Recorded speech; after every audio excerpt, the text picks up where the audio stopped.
নিত্যপণ্যের বাজারে আবারও অস্বস্তি শুরু হয়েছে। খুচরা বাজারে বেড়েছে চাল, পেঁয়াজের দাম। অস্বাভাবিক দামে বিক্রি হচ্ছে পেঁপে, বেগুন সহ বেশ কিছু সবজি। স্বস্তি নেই মাছ, মুরগির বাজারেও। আর নতুন করে ডিমের দাম ডজন প্রতি বেড়েছে 20 টাকা। ভোক্তারা বলছেন, ঊর্ধ্বমুখী বাজারে পণ্য কিনতে হিমশিম খেতে হচ্ছে তাদের। আবারও বেড়েছে চালের দাম। প্রতি কেজি মোটা চাল বিক্রি হচ্ছে 50 টাকায়। বেড়েছে মিনিকেট চালের দামও। ঊর্ধ্বমুখী পেঁয়াজের বাজারও। গতকাল যেমন আপনার পেঁয়াজ ছিল 65 টাকা, আজকে কেউ বেচে 70, কেউ বেচে 80। মোটা চাউল যেমন 1300 টাকাও কিনে হরে, খুচরা বাজারে 50 টাকা কেজি চলে। মিনিকেট পায় আপনার 73 থেকে 74 টাকা খুচরা বাজারে চলে।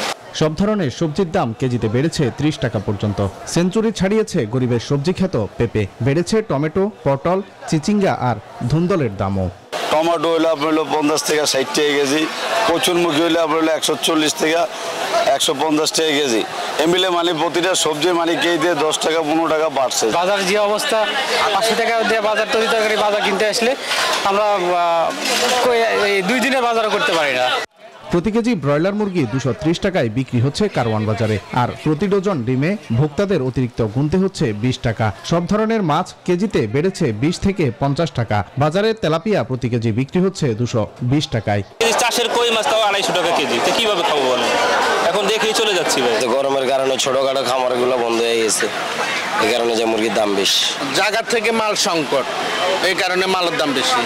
নিত্যপণ্যের দাম নাগালের মধ্যে রাখতে নিয়মিত বাজার তদারকির আহ্বান ভোক্তাদের। ওয়ালেদ সাকিব, নিউজ 24, ঢাকা।